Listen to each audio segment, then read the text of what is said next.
And also thanks to all the attendees for waiting and helping us through these technical difficulties. But very excited to have you here.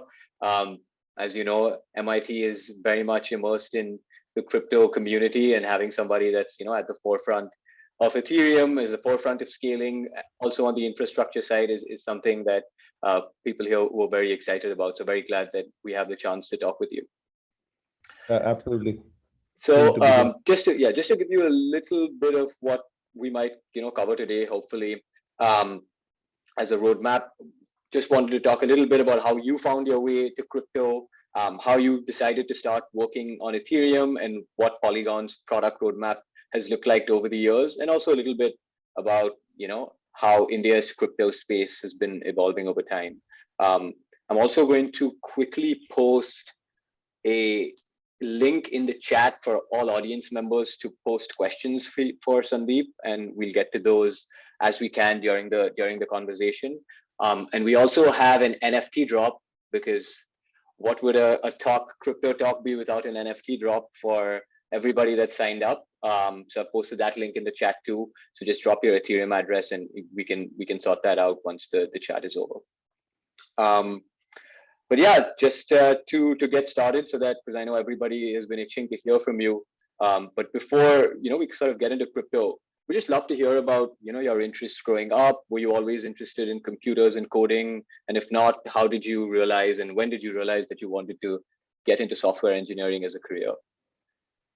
Yeah, so I mean, I did my engineering in the computer science, but incidentally, I was not from a I came from a I would say lower middle class to a kind of like lower economic class from India. So I did not have a computer with me, but always it's very exciting for me. And maybe in the third year of my engineering only I could get a personal computer. Before that, it was always this thing. But yeah, computer programming, like I think we all in India who participate in these competitive exams from the science stream, right? So generally the mathematics is good, so computer programming comes as a natural thing to you.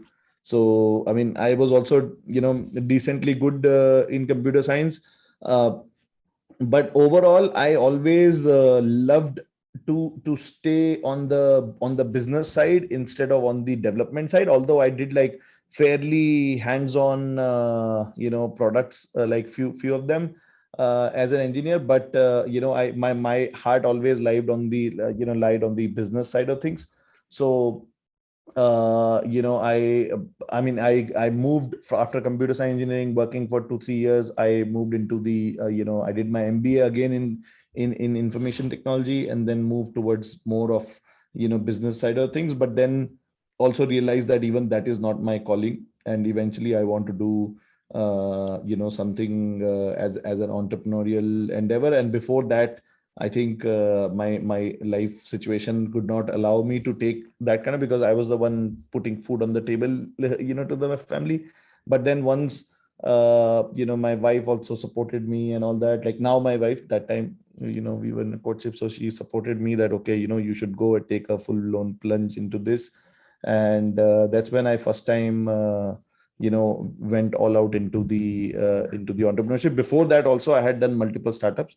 So I was doing a B2B startup in the e-commerce space for some time. And then, but obviously the way I built it is that it was having scaling challenges, and I always wanted to do a business which could scale at a global level. And I realized that like this model will not scale, and I was looking for more than. And I also wanted to have, like, I'm a big listener and kind of fan of Naval also, like Naval Ravikant.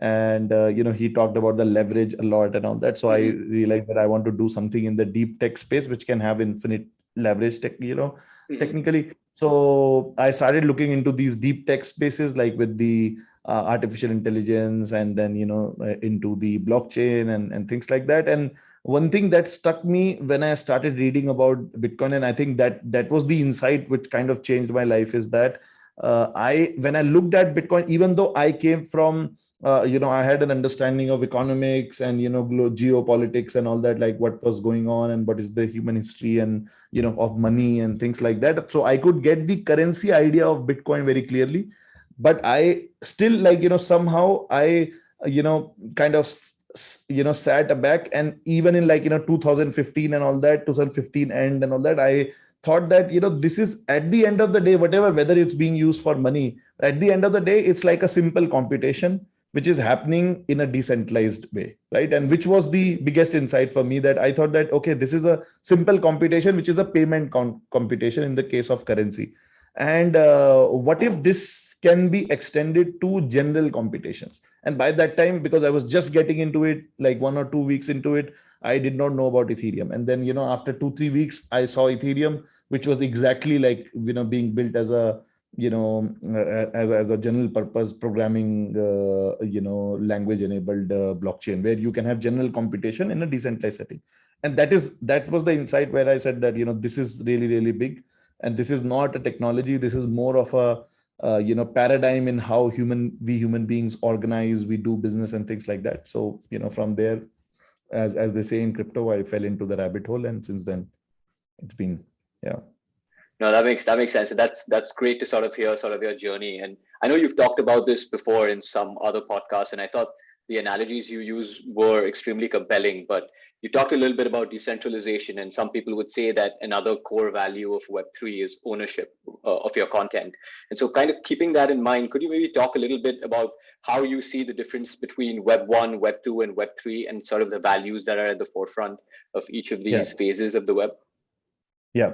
So, I mean, if you see, I mean, I want to take even a broader perspective on that. Like, if you go 200-300 years ago, right? Like, we had like nations. I mean, we had kings. King was the only institution in our lives, and everything was peer to peer after that, right? And then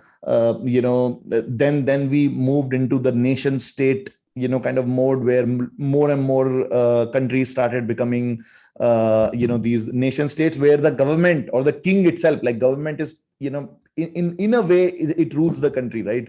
So it's kind of the, king, and in that sense, and that became institutionalized, right? And then, once that became institutionalized, to decentralize the power, everything in the society got, a bit institutionalized. Like today, the life we live, almost all of our interactions, like you and me are talking, and we are talking via Zoom.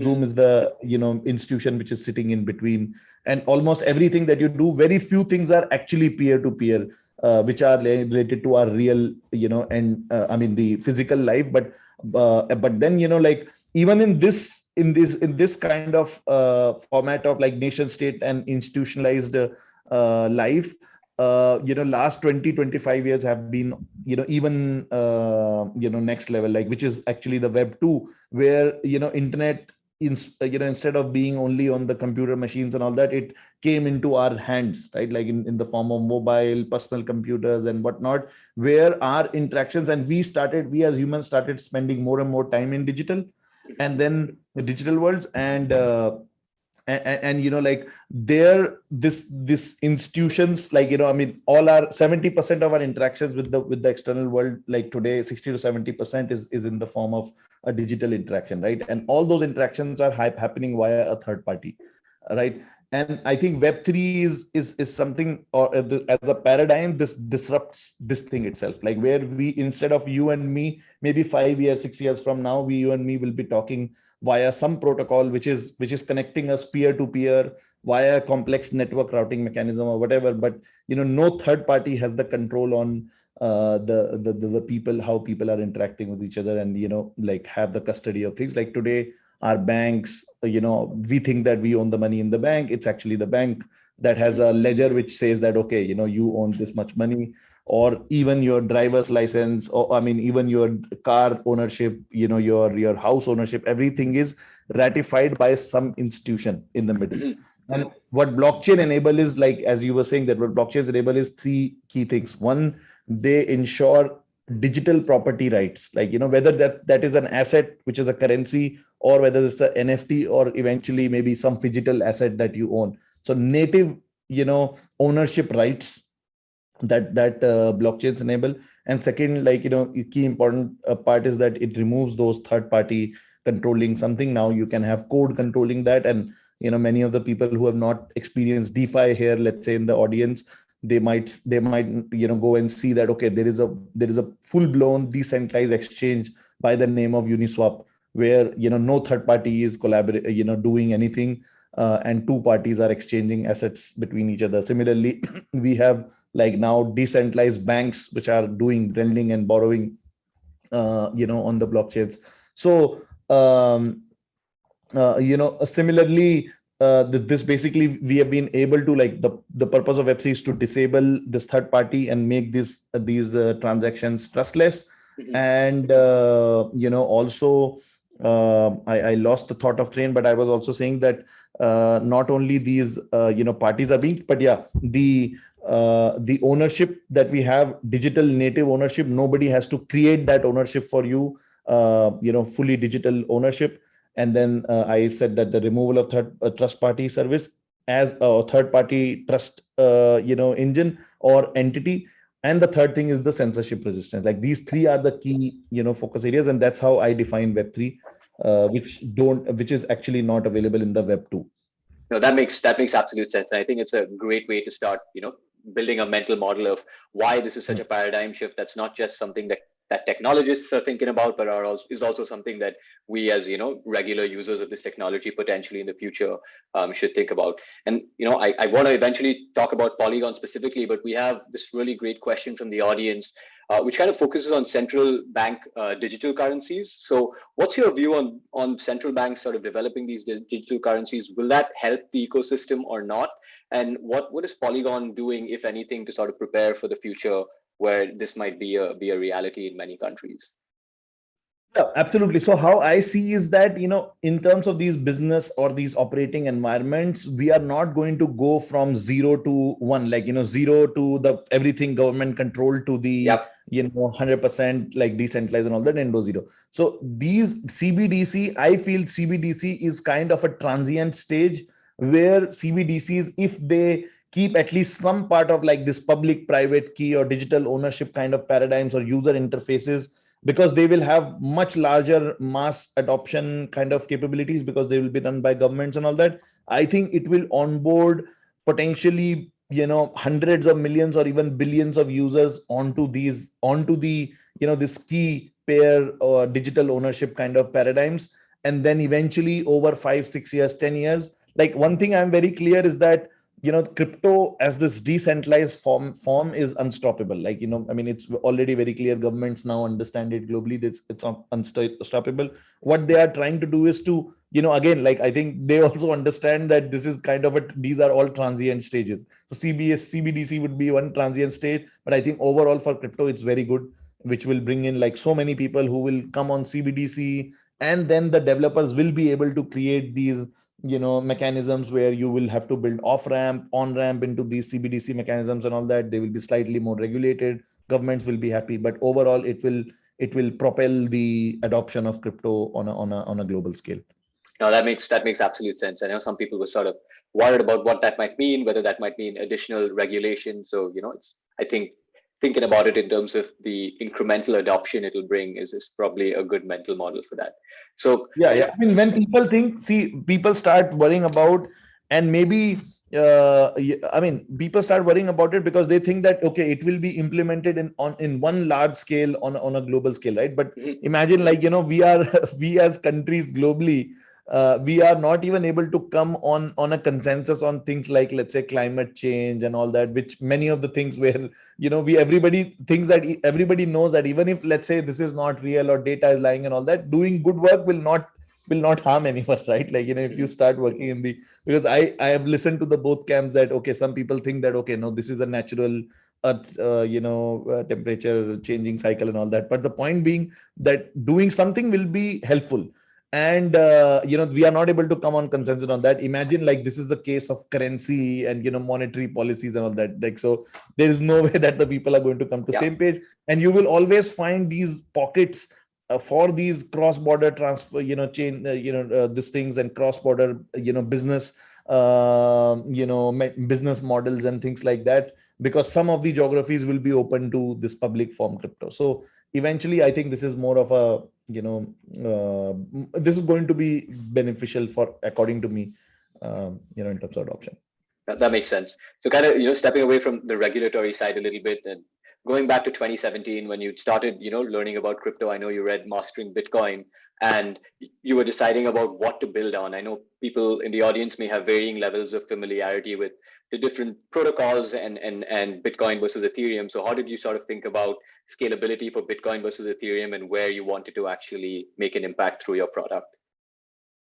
Yeah, so I mean, as I said that when I initially started, I initially started and I went back into programming and I wanted to get some hands-on experience. So I did a lot of initially as a kind of consultant, build dApps and things like that, right, for a lot of clients. And then I could clearly see, even though a lot of those clients were also not serious people like building serious applications, but I could clearly see that the Ethereum was not ready for scale. We had this CryptoKitties moment and some of the other things, and it was very clear even at that time that if we want to have any any serious level of adoption on the Web3, it has to kind of it has to do with scalability, and that was the war cry, I think. And everybody, at that point in time, if you see 2017, most of the people projects were raising funds to build this next scalable infrastructure and things like that. So it was very obvious and very clear. And then my I was connected with my other co-founder Jayanti. He was working on the Plasma group and all that, and when we discussed, and that this is like the need of the hour, and he already had some plans on that. So we decided, I also was all in for that, that this is something that we need to do. And then we joined hand, set up the NT, and then rest is has been a long and tiring journey since then. No, no, absolutely. And kind of thinking about, and maybe now is a good time to talk about how the line of products at Polygon has evolved over time. And I know you started off with maybe what's your most famous offering, which is the proof of stake sidechain on Ethereum, which a lot of applications are built on. And I know people are, again, different levels of familiarity. So could you talk a little bit about what a sidechain is on Ethereum and what kind of applications you've seen over the years coming onto the Polygon sidechain? Yeah. See, first of all, Polygon, as you said, that Polygon POS is one of the solutions in the Polygon suite, right? But let's understand, why exactly do we need these solutions, scaling and all that. So we already, I think most of the people here, I'm assuming they understand why blockchain scaling is needed. A very layman description would be that here you are doing, imagine like Bitcoin itself, what calculation your bank would have done, if you were sending me $100, your balance goes down by 100, my balance goes by up by 100, that would have been computed by some bank or Venmo or some single application, where some single computer, maybe with some redundancy, or 3-4 computers would have computed this. Here you are trying to do this on a decentralized setting. So same computation where it would have taken, let's say, 100 CPU cycles, now it will, in the decentralized space, you have to get it computed with 6,000, 10,000 different people, right? Different entities running that, or people running those nodes. And they are not, they are not doing parallel processing that, everybody is computing something. Everybody is computing the same thing. So the same, which for some task where you required 100 compute cycles, now you need 6,000 into 100, basically 600,000 compute cycles. So obviously something like this, the computation is going to be scarce. So that's why, there's a scalability challenge on the blockchains. Now you can try to solve it by 2 ways. One, you can scale the layer 1 where this blockchain, this computation is happening. Or the second form is you can do this computation somewhere off chain.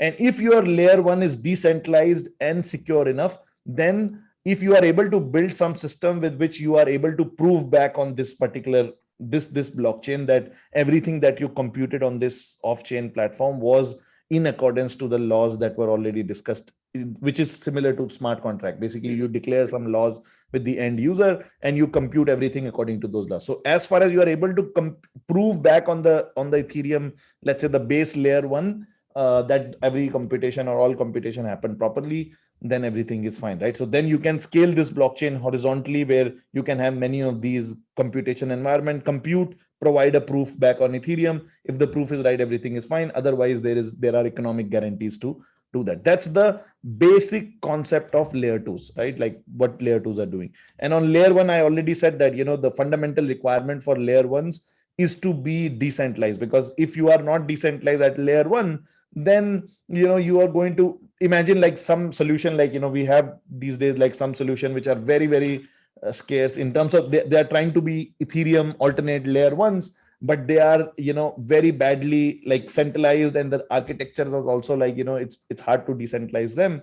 And like imagine if some protocol like this succeeds, in future what is going to happen is that 3 years down the line you will see, okay, if that solution succeeds, 70% of the protocols are built on this platform, which itself is not decentralized. So that kind of negates the whole ecosystem in the first place, right? The premise that we started with. So layer one has to be extremely decentralized, and in our and extremely secure with economic guarantees. And in our kind of detailed analysis multiple times, that Ethereum is that that layer which is extremely decentralized, highly secure, and we believe that that is going to emerge as the settlement layer. Whatever scalability it is achieving, that is enough for these off-chain computing environments to settle back into Ethereum. So that's the basic premise of layer two. Now on this layer two, or the secondary layer, there can be various spectrums, right? So let's assume that on the left extreme you have the zero security from Ethereum, right? A pure sidechain kind of environment. And then on the right extreme you have full security from Ethereum, right? This is a spectrum, because not all applications need full security from Ethereum itself. Some of the applications might be okay with having some level of decentralization, some level of security, like for example very low cost gaming solutions and things like that, where individual value at stake is less. So you have this whole spectrum, and our belief and our kind of definition of scaling Ethereum is much wider in that sense. And we believe that right now there are some technologies like zero knowledge technology, which we believe that can eventually make everything provable on Ethereum. That will be amazing. But right now there is a pragmatic path to reach there. So that's why like we have multiple solutions. We have like the Polygon supernets that was launched, where you can have a dedicated sidechain for yourself and for applications. And then we are seeing larger and larger applications getting into like larger number of users, where they will start needing dedicated capacity of a decentralized public blockchain. Like note that I'm not talking about a private blockchain, I'm talking about public dedicated blockchain. Like right now whenever you see these blockchains and we talk about these layer ones, layer twos, they're all public shared blockchains. I'm talking about public dedicated blockchains, which is which today users can use with the Polygon supernets. Then we have in the middle Polygon POS chain, which is kind of a commit chain. It takes a periodic proof of whatever is happening and puts it back on Ethereum. And due to that, it's like the bridge is the most secure bridge. It has seen like almost 60 to 70 billion dollar crossing Ethereum and coming back. And it is like secured by 2x3 validator consensus, and which proof the periodic proof, which would periodic proof back on the system. And there is an upgrade contract which is controlled by multisig, which many people who would be aware, they might be listening, but there is a misinformation that the consensus needs 2x3. That means 60 to 70 validators to sign on a particular transaction to go for you to be able to exit on Ethereum. So that's one thing. And then on the extreme right side, you have full security from Ethereum, which we believe is the rollup technology is the best on that. On the rollup technology, you have two different kind of solutions that you can have. You can have optimistic rollups and ZK rollups, where optimistic rollups, for the people who are more deeper into the tech, optimistic rollups essentially, the name is optimistic rollups, is that you do the computation on an off chain, but you then optimistically you assume that the computation is right and you put the proof back on Ethereum. If the computation is wrong, then you can be challenged on Ethereum blockchain. That's why these are called optimistic. But due to that challenge time, because you are using fraud proofs, the challenge time is 7 days. So that's why people need to wait for 7 days to withdraw from optimistic rollup. That's a very big issue with the optimistic rollup. Whereas in ZK rollups, you can have these with the magic of zero knowledge technology or cryptography. You can actually have validity proofs, where once the proof is into Ethereum, then you can be 100% sure that the computation has worked absolutely fine. So, on this ZK rollup side, this is where Polygon is very heavily into this. The reason for that is we believe that because with the zero knowledge technology, the operators cannot steal the user fund. So you can have the data in an off-chain way. In optimistic rollups, because you have to prove everything, because you're optimistically assuming everything is good, so you have to be able to prove on Ethereum, if some fraud has happened. But with ZK, this is not applicable. So you can keep the data on an off-chain layer, which is called a Validium solution. And those Validium solutions, we believe, that can be very interesting and can be the, who knows, maybe a medium to end game for blockchain scalability. And that's why for the off-chain data availability, Polygon, like another Polygon team, is building something called Polygon Avail, which is providing a easy and low cost data availability. So, good thing is that because of this huge, infrastructure of Polygon, and then the treasury and everything that the system has, we are able to fund these highly capable individual teams, which could have been individual projects in themselves, but they are building independently those solutions. Until now, the results seem to be pretty good on that front. At least these four projects that we are building now. Got it. Yeah, and I think the roadmap is expanded significantly, and I could personally talk to you about zero knowledge for 30 minutes, but I want to be cognizant of how much time we have and some of the other questions from the audience. And many of them are also, again, sort of focused on more of the implications of blockchain, in society, and in India particularly. There are a couple of questions. So one that we have here is, what do you think the future is of the intersection between blockchain and governance in India, and how can that blockchain technology maybe help us bridge broken supply chains and markets and kind of contribute to that in not just maybe in India, but in more developing countries where, supply chains aren't as traceable and things like that?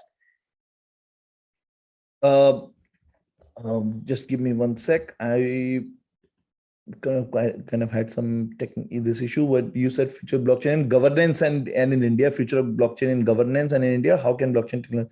Okay, perfect. So basically, on the governance side, I think that after gaming, like right now, we are seeing gaming is a very big use case. Mm-hmm. After gaming, my personal belief is, let's say, creator economies and shared economies is also a very strong use case. But after that, I think governance and governments is the perfect use case for blockchains, wherein most of the governments suffer from this more transparent kind of discourse, as well as their execution of their public plans and things like that. I think that has a very big India has a very big opportunity, especially coming from a background of last 40-50 years of a socialist kind of environment, where historically socialist environment have sometimes have seen a greater amount of corruption at times, and India has come from that background, and we carry that legacy in some form. There is some level of systematic corruption over there, and I think that having the Indian governments in the past, and the current government have also done a lot of work in terms of bringing in information technology into all of these systems. But I think blockchains can take it to the next level, and it can be a very good mechanism for India to have improved governance, more transparent and corruption free governance in India. So I am very, very bullish on that, and we are already seeing on Polygon, people are doing a lot of different kind of things. Some people issued there is a project which has issued even caste certificates on blockchain. Some people have issued vaccination certificates on blockchain, and there are grievance addressal systems in the hinterland, where those grievances don't even reach to the main central bodies. But instead of that, some people have tried to build a blockchain based platform where it directly goes to the government, and in the middle via a simple SMS, so it cannot be tampered with and all that. So there are a lot of use cases we are seeing already on that front, and this will only accelerate, albeit slowly, because institutions move slowly, governments move even more slowly. So that's going to take time. But one other part is supply chain and other things. I have kind of explored this use case on the supply chain. I think blockchain on a technical level, I think right now are not fully ready. And when we talk about blockchain also, and especially for a lot of, MIT students, like I think that, with blockchains, we are trying to decentralize the transaction data right now, right? But if you see our web stack, it consists of a lot of different things also. You have hosting, right, which is fully centralized right now, right? So even if you have Uniswap UI is like, let's say a centralized UI. So although you can build parallel UI for Uniswap and all that, and Uniswap has done a crazy, amazing work on that, on decentralizing that piece. But still, like, if to have a truly decentralized application, imagine you had truly decentralized domain name, truly decentralized, then which ENS and a lot of other teams are doing, then truly decentralized hosting, CDN services, databases, all of these different kind of parts of this web infrastructure eventually will be decentralized. I see a few projects are trying to do that already, and eventually we will reach there. So I think when that happens, then probably the industry, like somewhere in the middle, industry will be more ready. Right now I'm not sure whether public blockchains are ready for providing meaningful value to the supply chains and things like that. I'm not sure about that. Maybe again in the government segment, but the private segment, maybe not a lot of things can work. But we are again with Ernst & Young, we have Polygon Nightfall solution, which has privacy, because institutions also want privacy. So we are experimenting some use cases there where it can actually drive some business value, having everyone, all vendors on one single chain, and then you can actually track some of the things to the end. In some of specific niche cases, that is a requirement. So I think there it can be useful. But overall, as a supply chain, I think it's some time before we reach there. Got it. That makes sense. And I think I know we're getting close to time. So maybe one more sort of question, which I think a lot of people have had, a more general question about, the business models in some of these blockchain protocols. So we talk about, I know that there was a famous article that talked about fat protocols and how a lot of the value in Web3 was going to accrue to the protocol layer rather than the application layer. So, and I know you have a big team of about 300 people. How does funding and running operations look like for you? Like, what's the business model? Do you sell off tokens? Are you more reliant on external funding still? Like, how do you sort of manage your operations on the revenue front, and what's that model going to look like going forward? Yeah. So I think the FAT, as you said, that the FAT protocol theory, was initially fully negated, but now I think somewhere again, the reality always lies somewhere in the middle. So you can already see that on Ethereum, initially everybody thought that, okay, there is a lot of value accrual on the application side, but then, people using ETH and the gas fees went up. So a lot of ETH started getting used on the Ethereum chain and all that. So, a lot of value did accrue to the protocol itself. So I think now you can have a decent, pace where, let's say, there is like $700 billion worth of TVL, or not TVL, like overall value of these tokens that have been created on top of Ethereum. But Ethereum has also grown from, let's say, $50-60 billion to today, like $250-300 billion, right? So I think like reality is somewhere in the middle. So same case will lie for Polygon. And with Polygon, we are very, very clear that Polygon is a transaction layer. Okay. And then Ethereum is the settlement layer. And on this transaction layer, and I know we have only 1 minute, so I'll finish very quickly, that on this transaction layer, the simple model of Polygon is that it is kind of a validator marketplace. And there are multiple chains. The more amount of transaction fees that gets generated on this, no matter which gas fees it gets generated in ETH, USDT, whatever, doesn't matter. But at the end, if these validators are able to get that fees, then they will be able to stake more and more Matic tokens to get this transaction fee. So it's very simple that Polygon gets adoption, it gets huge amount of transaction fees, probably hundreds of millions of billions of dollars. And then to get that $1 billion as a yield, you would have to stake Matic token. The more this transaction fees grows, more, demand for staking in the Matic. And that's how the value accrual happens on the Matic token. So yeah, that's how we see it. And we are very clear on that we want to be the transaction layer. Got it. No, that makes sense. And I think that was a great way to sort of close this off. And thank you so much for taking the time out to talk with us. Crypto is now becoming mainstream, and I feel as if Polygon is one of the main reasons for that happening. I know we have people here building on Polygon, and so very great to have a chance to chat with you about all that. And for all the people on the chat, yeah, and for all the Yeah. And No, we should actually create a group, like whoever is building in MIT on Polygon, like, you can connect with us. We have a lot of programs running. We can help the people who are building over there, and some of them want to contribute to the protocol level also. We would be more than happy to do that. Yeah, I think we can definitely set that up, and I'm sure that would excite a lot of people. But so Yeah. one last logistical thing for people in the audience: if you haven't signed up for the NFT drop, the link should be in the chat.